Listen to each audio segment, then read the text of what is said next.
how do I want, and kind of leave it alone so that whatever I want comes to me. By feeling worthy. Okay. Because when you want it and expect it, then it must be. But you said the key words, leave it alone. Because it's one of the things that is a little bit amusing, you probably won't think so, but it really is that when you keep asking the question, or when you keep asking for a solution, then you're standing in the place of the absence of the answer or the absence of the solution. Right. So if you keep that alive in your vibration, where is it? Why doesn't it come? I really want, then the answer or the solution can't come because they're different frequencies. So leaving it alone really is the key. In other words, you've already asked for it. Now get on to other things and allow it to come. Don't keep the absence of it alive in your vibration. So how do you set it aside and let it in, to allow it in without thinking? How do you stop thinking about it? Well, if it's something that you really have a hard time setting aside, and things you really want are often like that, then you have to find a way of just being general about it. Speaking about it in the most general sense will soften your resistance about it. Want to talk about the details? It's getting better and better, everything in general, and I do try to keep it general because I did learn that from you. I don't really have anything You either specific. have to change the subject, but the thing is, we were talking earlier about the momentum. So if you have a need that hasn't been filled, and the need is really raw to you, it's something that you really, really, really, really want, but you want it, you're yearning for it, you want it from that place of not having it. You're slowing it down because that vibration is so active. It's keeping you from being a vibrational match to your vortex, and it's preventing. It's like your vortex is here and you're here, and it can't flow in. You've got to do something to raise that vibration. So distraction is a good thing. Getting busy on other things. Find something to do that occupies your mind. Make lists of the things that are working. Make lists of the things that were one time like that then broke loose and started to work. In other words, you just try to talk yourself in to believing that it's coming. Going general really is a good tool. Things do work out for me, and there have been things that I've wanted that weren't there and then came later. In time it will come. I don't need to worry about this. It's just a matter of allowing. I'm really doing a good job. That kind of thing. And then distraction through meditation is another really good tool. We think that meditation is not utilized by humans in the productive, effective way that it could be.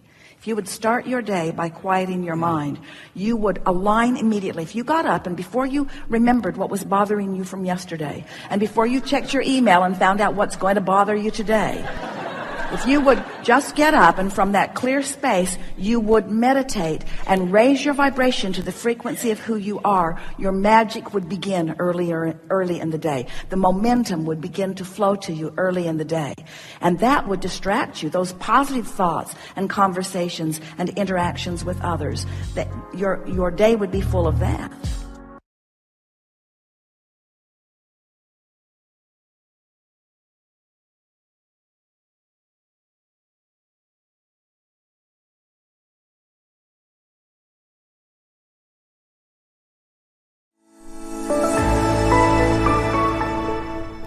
Do you know, I'm going to make a strong statement. Desire is all you need. But you hardly ever let yourself have a desire without a belief that shoots it in the foot. And as long as you've got that belief that shoots your desire in the foot, then things about that keep showing themselves to you, which makes you not believe in your desire. But if you could just have a pure desire, your inner being has a pure desire about the things that matter to you. And you told your inner being every subtle little thing that you were contributing to it. So you've created this magnificent relationship with all kinds of things that you want. And you don't have to justify them or prove them to anybody or get even one other person to agree with you. All you got to do is line up with your power so that all that power is your point of attraction. So that all that power is your point of attraction. So that all of that is your point of attraction. There's no assertion. There's only attraction. Only attraction, only attraction, only attraction, only attraction, only attraction. So when we say desire and belief, we love it when your desires and your beliefs match. And you really don't like it when your desires and your beliefs don't match. That's a clue. When you desire something, but you know what you do? And others have been the reason that you so often do it.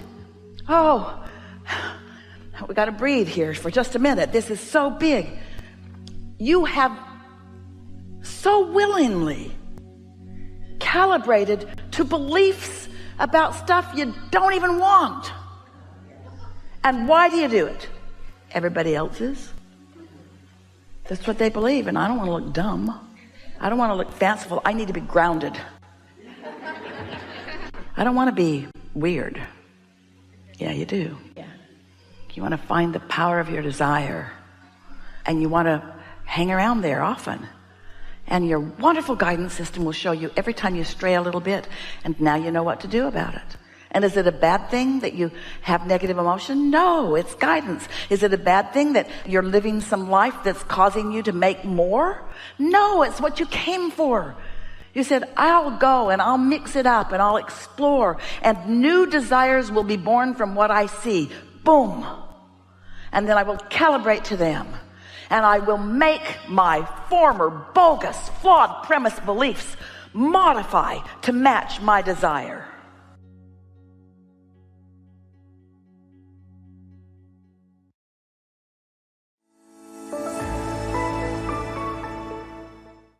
The purpose of my email is to ask for your help with identifying my emotions. As I write to you now, I'm feeling stuff around my chest, heart, and I have an unsettled feeling in my stomach.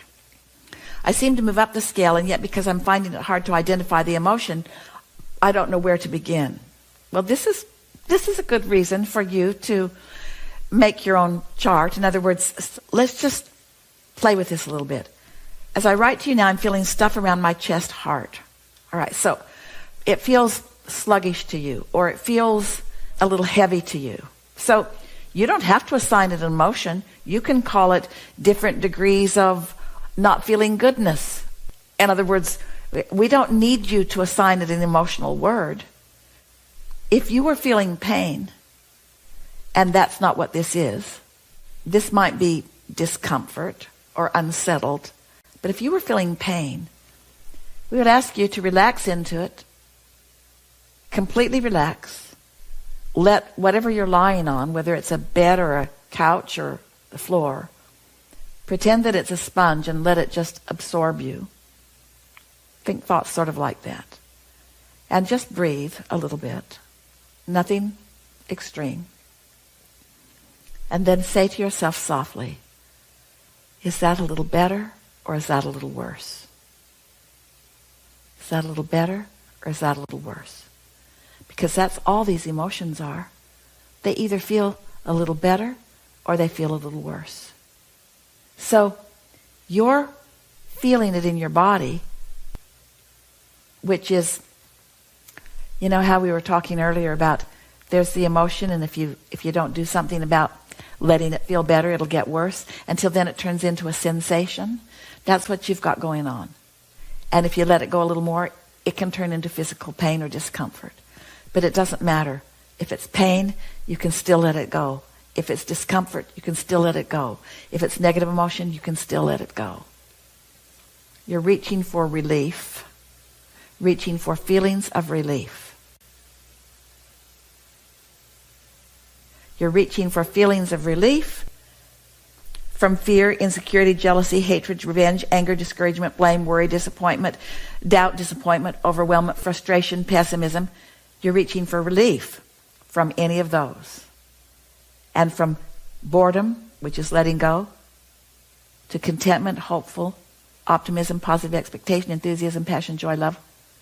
You're reaching for not relief of those, but more of those. In other words, relief of the resistance and more of what feels good. Relief from resistance and more of what feels good. Where did I land? Do I have a word for it? Yeah. Unsettled feeling in my stomach. All right. Does that feel better? Not yet. How about now? Not yet. How about now? What do you know? Yeah, a little. That's all there is to this.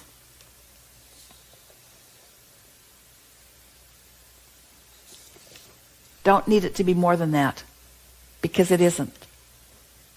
Oh, it's more all the way from the bottom to all the way to the top, but it isn't anymore. Does that feel a little better? Does that feel a little better?